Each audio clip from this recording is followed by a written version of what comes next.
को जो है वो छात्रवृत्ति, न जाने कितनी ऐसी योजनाएं हैं। कांग्रेस वालों शायद तुम लोग ये समझ नहीं पा रहे हो, ईवीएम हैक नहीं करते हैं प्रधानमंत्री लोगों के दिलों को हैक करते हैं। और ये लोग दुहाई देते हैं कि वो जो पुराने जमाने के दकियानूसी, वो जो चिट कागज पे लिखकर जो मतदान होता था वो सबसे अच्छा था। ये लोग भूल गए वो दिन, आप लोग भूल गए वो दिन। इंदिरा गांधी वर्सेस राजनारायण का केस, उसको जो है इतिहास में the case that shook the nation के नाम से जाना जाता है। उस पर मैंने एक फिल्म भी बनाई हुई है।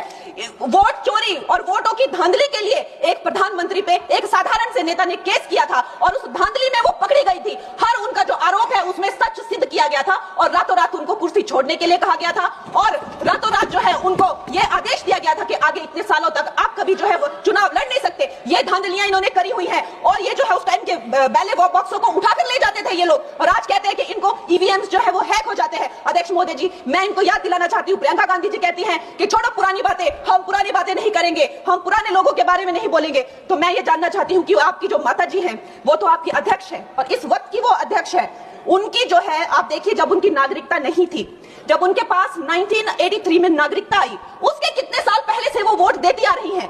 तो ये जो इनके जो परिवार है, एंटाइटलमेंट से जो ग्रस्त ये इनका परिवार है, ये प्रियंका गांधी जी को भी याद रखना चाहिए। चाहे आपका भूतकाल हो, चाहे आपका वर्तमान हो, आप सब लोग, चाहे ईवीएम हो या चाहे कागज पे लिखा हो, जब आप लोगों के चरित्र में जो है किसी तरह की मर्यादा नहीं है, आप लोगों ने कभी भी इस देश का, यहाँ की कानून व्यवस्था का, संविधान का कभी आप लोगों ने सम्मान नहीं किया हुआ है। और अध्यक्ष महोदय जी, बिहार में जैसे ही एसआईआर आया, एसआईआर लागू हुआ, हमारी सरकार ने जो है कम से कम 60 लाख से ज्यादा अवैध, अब ये वोट, ये जो सारे अमाननीय वोट कार्ड है, ये सिर्फ घुसपैठियों के नहीं है। कुछ ऐसे लोग हैं जो माइग्रेट हो गए हैं, कुछ ऐसे भी लोग हैं जो इस दुनिया में है ही नहीं। 60 लाख से ज्यादा। और अगर वो लोग जेन्युइन थे तो उन्होंने, किसी ने तो रिक्वेस्ट करनी चाहिए थी कि भाई मेरा वोटर आईडी कैंसिल हुआ है।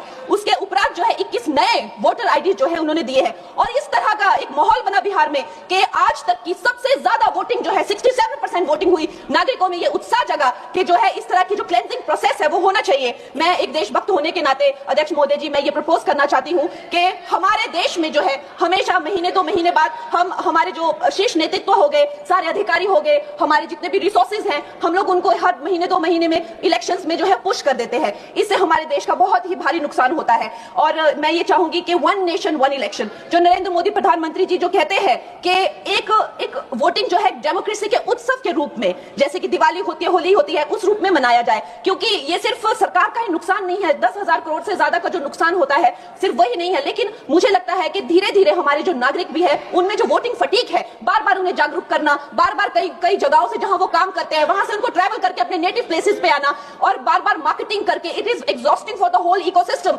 तो मैं ये प्रपोज करना चाहती हूँ कि 1 नेशन 1 इलेक्शन को लाया जाए और ये जो भी हमें जिस तरह की जो असुविधा होती है हर महीने 2 महीने में इलेक्शंस की, उससे जो है हम बच सकते हैं। जय हिंद।